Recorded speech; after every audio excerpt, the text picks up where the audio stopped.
Olá, Ricardo Cusiol, com conteúdo que te ajuda a ter sucesso nos seus projetos com polímeros. Mais um vídeo em que eu respondo perguntas aqui dos meus assinantes. Hoje eu vou responder a pergunta do Bruno Reis, que me fez uma pergunta a respeito de sobreinjeção de materiais elastoméricos em peças de termoplásticos, tá certo? Então, Bruno, está aqui a resposta para você. E, como sempre, tem um PDF que você pode baixar. Para isso, basta se cadastrar na minha lista VIP. E aí você vai ter esse PDF para aprofundar o seu conhecimento e ter o registro aí na sua biblioteca técnica. Para se cadastrar, clica no link que está na descrição desse vídeo, deixa seu e-mail na página que vai se abrir. Nesse endereço você vai receber uma mensagem minha. Você precisa entrar na mensagem, clicar no link de confirmação para poder ter acesso a esse PDF. Não fazendo essa confirmação, você não vai ter acesso ao PDF. Isso é muito importante. Se levar mais de alguns minutos para você receber essa mensagem, você dá uma checada na sua caixa de spam. Eu tomo uma série de medidas para isso não acontecer, mas um outro caso pode passar. Esse procedimento é fundamental para garantir sua privacidade e a segurança das informações. Se você já está cadastrado na minha lista VIP, basta seguir o mesmo procedimento. Clica no link que está na descrição do vídeo ou no botão que está embaixo da janelinha que você assiste. Deixe seu e-mail novamente para saber que é assunto do seu interesse e você vai ser direcionado imediatamente para a página de download, ok? Muito bem. Sobre injeção. O que é sobre injeção de materiais plásticos, né? Quando você tem uma peça em um determinado material, por exemplo, polietileno ou nylon ou enfim, qualquer outro material plástico, e você quer injetar um outro material na superfície dessa peça. Seja um material de origem diferente, um material com características, por exemplo, elastoméricas, né, um material macio para dar o soft touch, ou seja, um mesmo material com uma coloração diferente, com um aspecto diferente, para que você possa aí ter efeitos estéticos na sua peça, tá certo? O foco dessa discussão aqui vai ser quando você quer sobreinjetar um material diferente para dar uma funcionalidade diferente para a sua peça, tá certo? Então, o que acontece é que hoje em dia, nós temos diversos materiais termoplásticos, né? E uma das utilizações grandes de materiais termoplásticos é em peças que vão ser manuseadas, tá? Então, muitas peças que a gente vai manusear diretamente. Então, a gente tem escovas de dente, utensílios domésticos, né?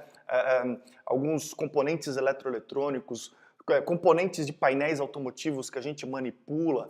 E os termoplásticos, em geral, apesar da gente ter uma grande gama de propriedades, em geral eles são materiais mais rígidos, materiais que têm um toque mais seco, mais frio, né? Não frio em termos de temperatura, mas um toque que não tem aquela vida, né? E por esse motivo, para que a gente possa conferir um pouco mais de conforto no manuseio de peças plásticas, existe o que a gente chama de soft touch, que é uma sobreinjeção de materiais mais macios, materiais elastoméricos nesses termoplásticos, de forma que todos esses componentes que a gente manipula tenham um toque mais confortável. E, além disso, a gente pode também introduzir algumas funcionalidades, como aderência, né, o grip, para evitar que esses componentes escorreguem das mãos, né, como são peças que vão ser manipuladas, algumas em contato com água, por exemplo, as escovas de dente, né, para que a gente tenha mais aderência, que a gente consiga ter que consiga segurar com mais segurança esses tipos de componente, os elastômeros eles podem dar essa segurança. E também para algumas funções específicas, como flexibilidade aumentada ou vedação, enfim, a gente pode incluir funcionalidades no nosso componente utilizando materiais diferentes aí sobreinjetados, tá certo? Agora, para que isso funcione de forma adequada, é preciso ter alguns cuidados na seleção dos materiais, no projeto das peças e no processo. E é exatamente sobre isso que eu vou falar agora, tá? Começando então com a seleção de materiais. É sempre importante selecionar pares de materiais que sejam compatíveis quimicamente. Tá? A primeira forma da gente manter esses componentes unidos é através da compatibilidade química, da adesão química dos materiais. Então, se você vai usar um material de substrato, sendo, por exemplo, um polietileno, um polipropileno, uma poliolefina, é legal que o material que você vai sobreinjetar, né, que o elastômero que você vai sobreinjetar, tenha uma base olefínica também, os famosos TPOs. Se você vai utilizar um material de substrato, que seja, por exemplo, uma poliamida, é interessante que o material que você vai sobreinjetar tenha uma base semelhante, que seja uma copoliamida, né, um copolímero elastomérico à base de poliamidas, por exemplo. Existem outras opções também, né? Se você vai utilizar um material de substrato que seja um estirênico, é interessante que esse material de sobreinjeção seja estirênico também.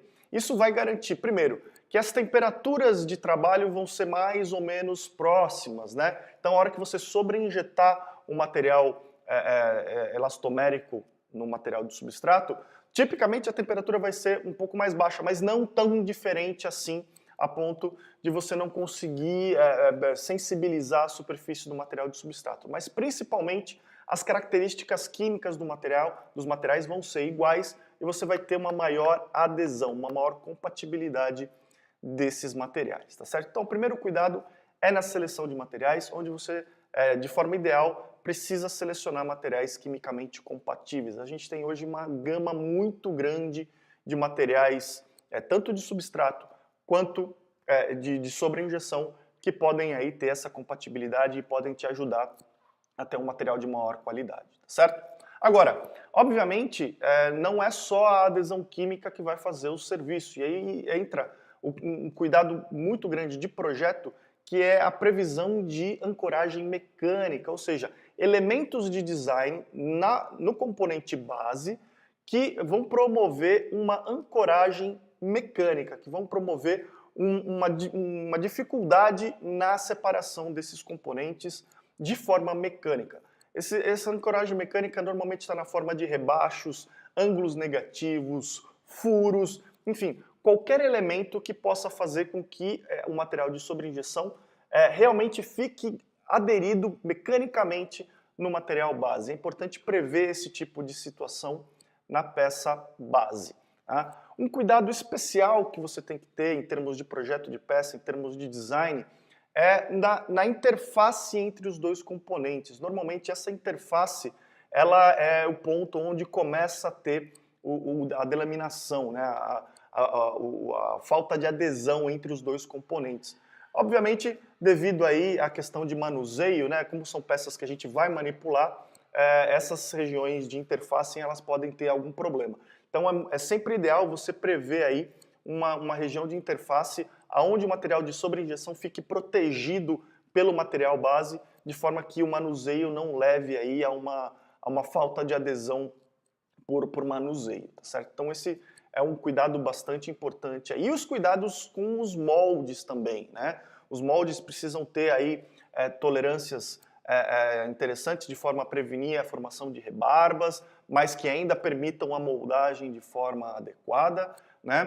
Precisam que esses moldes aí tenham um cuidado de acabamento bastante interessante, de forma que você possa ter aí um acabamento estético, né? Um aspecto visual do seu componente bastante interessante, tá certo? Então, do ponto de vista de projeto, você tem alguns cuidados aí. Mas eu quero me ater também agora aos cuidados de processo, né?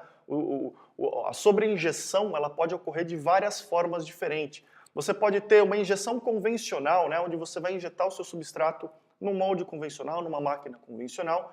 Essa peça, então, em termoplástico convencional, no polietileno, no polipropileno, no nylon, enfim, qualquer material que seja, que vai dar aí a estrutura para a peça, ela vai ser então transferida para uma outra máquina, para um outro molde, e vai ser utilizada como um inserto para que o material mais elastomérico, mais macio, seja sobreinjetado nessa peça. Tá? Nesse tipo de situação é importante minimizar o contato manual com a peça, minimizar o uso de desmoldantes, de forma que você não contamine a superfície do seu substrato. E também, obviamente, um cuidado muito importante na hora de montar essas peças de substrato no molde de sobreinjeção, de forma que você evite danos aí, o alinhamento da peça precisa estar muito bem feito, para que você evite danos tanto ao molde quanto à própria peça, tá certo? Nesses casos, são duas injeções separadas que você vai conduzir aí isoladamente, tá? Mas você pode ter o que a gente chama de injeção multicomponente, onde existem uma série de situações também, onde normalmente a sua máquina vai ter mais de um canhão de plastificação, cada canhão para um material específico, né? Um canhão para o material de substrato, um canhão para o material de sobreinjeção, normalmente canhões de capacidades diferentes. Esse é um cuidado que você tem que ter aí também para cuidar aí dos tempos de residência, das temperaturas individualizadas, né? Se você precisar de roscas individualizadas para cada um dos materiais, é importante ter esse cuidado também. Tá? E você pode ter aí a transferência de um material do substrato de um molde para o outro via mesa rotativa, onde a mesa vai rotacionar, né? Depois da primeira injeção do substrato, a mesa da máquina, né? a placa da máquina, ela vai rotacionar, levando a parte móvel do molde com as peças de substrato para uma outra parte fixa do molde, onde você tem a cavidade aí aumentada de forma a permitir a injeção dos materiais macios, né, dos materiais elastoméricos. Ou você pode ter robôs manipulando, tirando os componentes de substrato e levando para outra metade do molde, ainda na mesma máquina, para ocorrer a sobreinjeção. E mais uma centena de variações desses processos, moldes com núcleos colapsáveis, né, onde você pode retirar elementos do molde para permitir a injeção subsequente. Enfim, existem uma série de fatores aí que podem permitir você manipular essa transferência da peça base para a peça que vai ser sobreinjetada. Agora, existem alguns outros cuidados que, independente do método que você vai utilizar, precisam ser tomados. Primeiro, os cuidados com as temperaturas de material e de molde, principalmente na fase de sobreinjeção. Na fase de sobreinjeção é importante você cuidar que as temperaturas não sejam muito elevadas, de forma que você possa causar deformações no material base, e nem muito baixas, de forma que você não tenha uma adesão suficiente. O mesmo vale para as pressões de injeção e recalque. Note que você está usando uma peça base como um inserto num molde, que vai ter, além da cavidade que vai acomodar essa peça base, vai ter a cavidade daquela região que você vai injetar um material mais flexível, um material mais macio.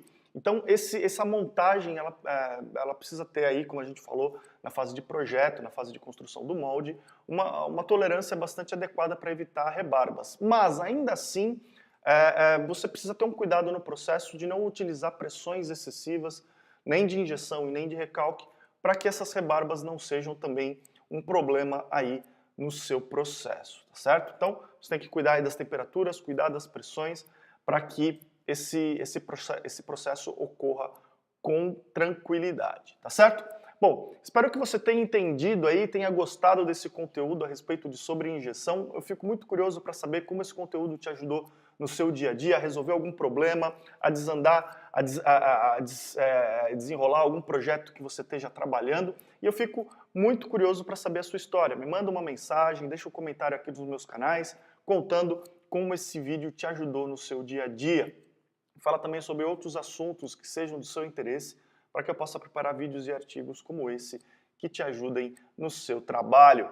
Me ajuda a divulgar esse vídeo para a maior quantidade de pessoas que você conhece, que trabalham com materiais plásticos, num projeto de peças plásticas, num processo de peças plásticas, pessoas que estudem esse tipo de material aí nos seus cursos acadêmicos, né? Vamos levar essa informação aqui relevante para a maior quantidade de pessoas possível, tá certo? Lembra de curtir a minha página no Facebook, lembra de curtir o meu canal no YouTube, receba conteúdo por esses outros meios também. A gente se vê no próximo vídeo, um grande abraço e até lá.